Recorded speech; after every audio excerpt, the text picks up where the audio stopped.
Welcome back, Aspire Nation, to season 2 of Aspire to Inspire with Kel. Finally, we are recording season 2, and we've been talking about this first episode with Ambar from last year, but a hurricane came and I just recently got back electricity, but we are finally here and ready to get into the first episode. And of course, welcome back, guys. And we are here to talk about real conversations, growth, and inspiration. And don't forget that episodes drop on Mondays on Apple Podcasts, Spotify, and YouTube. And our first guest we have for season 2 is Ambar Paloma. And I just want to welcome her. I'm so excited that you're here to do this session with me. And we'll be getting into the topic of lessons we wish we learned sooner. But before we get into it, I just want Ambar to introduce herself and tell us a little bit about her. Yeah, hi everyone. I'm so excited to be here. I feel like you and I have been talking about this for so long. And I'm just so happy that you have your electricity back and we can have this moment to share together. As she's mentioned, I'm Ambar Paloma. I'm the host of the Pivot Season, and I help women navigate seasons of change, pivots, and transitions. Awesome, awesome. All right, so let's get into this amazing conversation. So, my first question is, what does the phrase lessons we wish we learned sooner mean to you personally? Wow. I think for me, especially now being in my 30s, and I feel that the way I carry myself now is so different than the way I carried myself in my 20s. And there are definitely some lessons I've learned recently that I feel would have saved me so much heartache and therapy bills in my 20s. So that's definitely what I think of and what that means to me. Okay. And all right, looking back, what's one lesson that if you learned it earlier would have saved you a lot of time, pain, and energy? Wow. Absolutely. I think that the number one lesson that has completely changed my life in my 30s is around what it means to set boundaries. And when I was in my late 20s, I actually went to a therapist about this because I was such a raging people pleaser. I often had I've always been soft spoken and very kind, and I felt like people would take advantage of me or step over me, and I didn't know how to balance being assertive and being kind. And I remember that one of the first things she asked me was, "What are your limits?" And she was like, "Before we can set boundaries, we need to know what our limits are." And I was like, her name was Karen, and I just like went so quiet, and I was like, "Karen, I don't think I have any limits." And she was like, "Girl," I mean, she didn't say that, but like basically she said that. Because she was like, "Okay, well, you need to know your limits before you can set a boundary." And I started off by noticing all the times I would get like frustrated or start feeling like overwhelmed, and all of those things. And I started writing down like what was the limit that was crossed. Mm-hmm. And it made me realize, one, that I was in relationship with a lot of people who didn't have respect for limits. And that was also why it was so difficult to set boundaries with them. The other thing that I realized was that the boundary isn't about what I'm going to tell you you can or can't do around me. The boundary is what I will do when you surpass my limit. And so it's, a good example might be if somebody consistently calls me after 9 p.m., even after I told them to stop calling me after 9 p.m., a boundary wouldn't be me getting on the phone and yelling at them and telling them that they have to respect me. A boundary would be not picking up that call. And so I realized like so much of the responsibility of how I'm treated is really on me and the way I'm treating myself more than how I'm forcing somebody else to treat me. I am actually learning these things now in my 30s. And trust me when I say I actually wish I learned this earlier on in life because As you said, you're a soft person, and I am a soft person too, and I easily feel for people. I would call myself more of an empath, and so I feel what others feel. And once somebody's going through something, I want to run to help them and cradle them through their situation while I myself may be going through my own. So I drop what I am going through and I pick up what they are going through to help them through their time. But when I help them through their time, I am left with the fact that I still have to deal with what I was going through before you came to me. And then that actually ends up draining me. I end up going into a spiral. I end up going into a bit of depression. And I realized that it's something that I actually need to stop. I need to look after me first before I can help others. And to be honest, I'm not sure if that day will actually come, and I shouldn't be saying that, but for me, it's just in my nature. Once somebody comes and say, I am not doing well, I drop everything and I am there. But I'm learning that I need to be there for me first before I can actually be there for them. So that's actually something I'm learning now in my 30s also. And, what's one lesson you think most young adults or people in their 20s and 30s miss until later down in their life? Mm. I think, especially in my line of work, working with women who are trying to pivot or who are going through a season of transition, there's a very big emphasis on feeling like I'll be happy when I finally get the thing. I'll be happy when I finally get married. I'll be happy when I finally have the job. I'll be happy when I finally have the house. And there's this very big idea of like delaying your joy for a specific outcome. And I remember recently somebody saying that like most of your life will be lived in transition.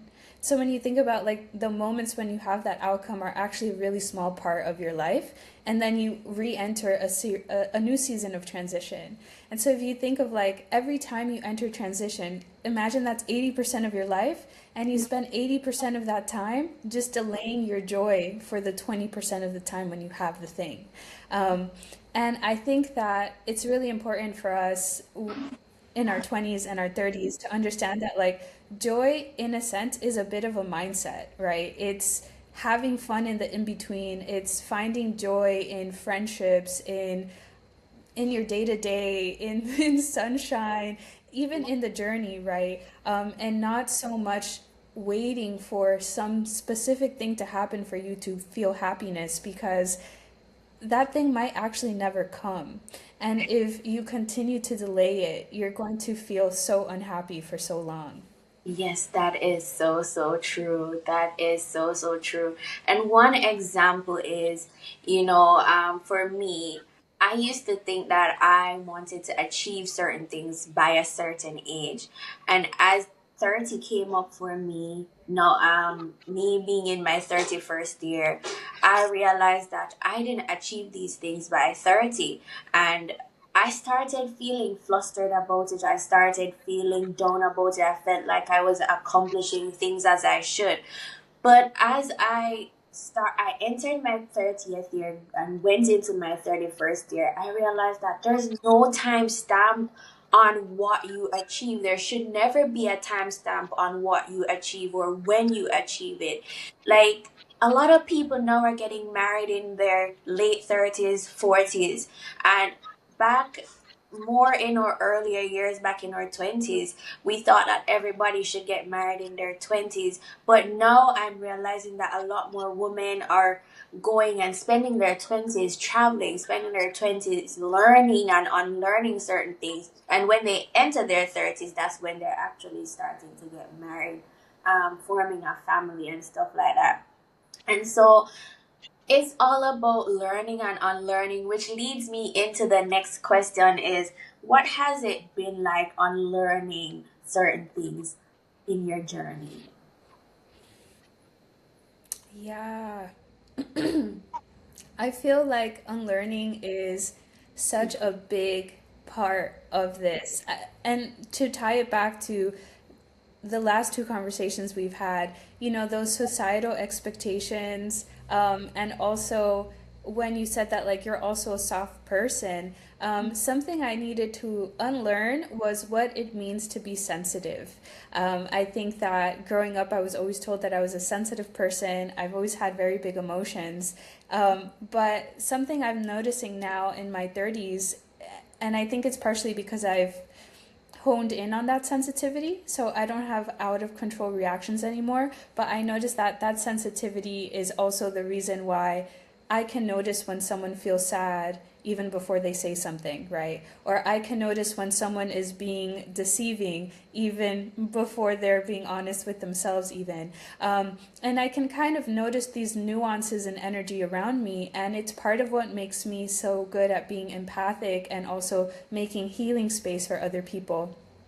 And so I had to like learn to understand that like sensitivity isn't a bad thing as long as I'm not having these out of control reactions. And I think it was embracing that that actually led me to have better management of my emotions, because I was like, no, the sensitivity isn't a bad thing. It doesn't necessarily mean that my reactions to what they're doing is wrong, because sometimes they were being rude or they were being unkind. But now I can sort of manage my reaction, and because I can perceive what they're doing so well as a sensitive person, I can now speak up to them, right? Set those boundaries, speak what's on my mind, and tell them like, hey, what you're doing was not right and this is why. And I feel like that sensitivity that I used to feel so insecure about has really become a superpower. Oh, that is amazing. That is amazing.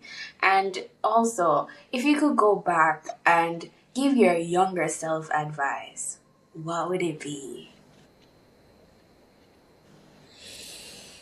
Oh, so many things. I wish that,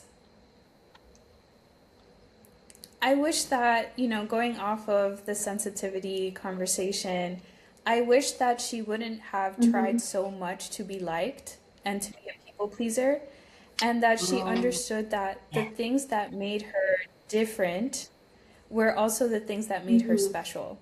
And that those things are actually a filter for who belongs around her. And I wish she had like honored that, her sensitivity and her bubbliness and her joy, instead of trying to fit in with everybody else, and let it be a filter for who belongs around her, because I think she would have blossomed into who she was meant to be a lot sooner. Um, but I guess all at the same time, it gives me those lessons I now get to share with others who are in the same space. Yes, yes, so true, so true. And I feel the same for me too. What's one lesson that you're still learning right now? Oh my goodness. Yeah. I think one lesson I'm still learning right now is it's something that's been coming up for me a lot because I'm in my own season of transition, and it's that Mm-hmm. not to push through hard moments, but instead to learn to stay rooted through them. Because I think when we're going through a hard time, we just want to get it over with and we just want to push Mm-hmm. past it. And like right Right. now, I'm having like immigration issues in Portugal, and I had lost my job at the beginning of December. So it's a lot of transition. It's like I just want it to be over with. Mm-hmm. And you realize like in those moments how much it can like uproot you and just cause you to like lose all sense of what normally keeps you together. Um, and that's part of why we want it to like finish quickly, right? But it's Mm-hmm. like the ability to learn to stay rooted can also be the reason why we develop character in Mm-hmm. that moment. Or it could be the difference between, developing character or developing trauma. Yes, yes. For me, I'm still learning to feel my emotions when they come. I try to always set it aside. I try to always just find something to do to keep busy, to not have to deal with whatever flood of emotions I'm going through at that point in time.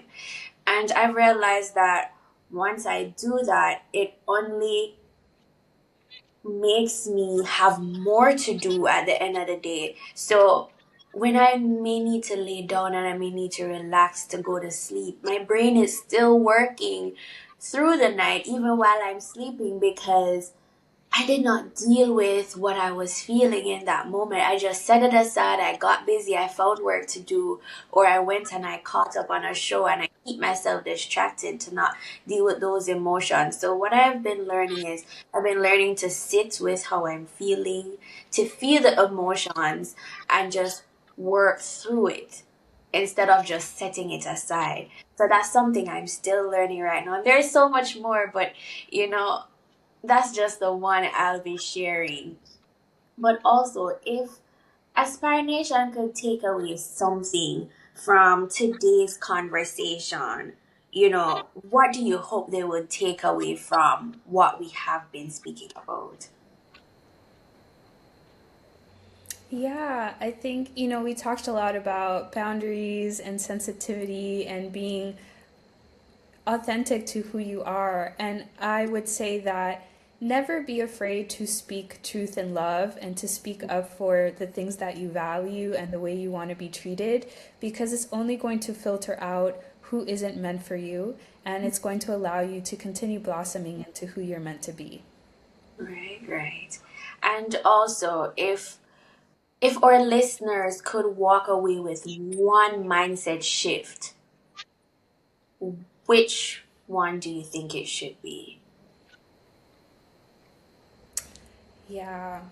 It's so cliche, right? We say it so often, right? Find joy in the journey. Yes. But it really is, I encourage you to find ways that you can enjoy the today, the in between, the not yet, because it actually forms the bigger part of your life over those outcomes that you can't stop dreaming about.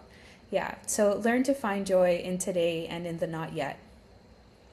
That is an awesome takeaway. And Aspire Nation, I hope you heard that and I hope you listened through this session with me and Amber.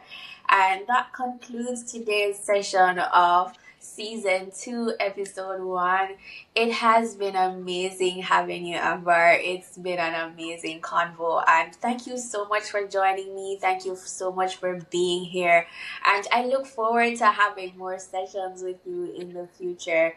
And also, Aspire Nation, don't forget to subscribe. Don't forget to follow us on all socials. I will be linking all of Amber's socials and also her podcast down below in the description. So follow us on our journey and you can book sessions with Amber if you need to. She will help to guide you through whatever journey you're going through. And also, don't forget to always, always put you first. And remember, you are amazing just the way you are. Have an amazing day, Aspire Nation, and we will see you in another episode.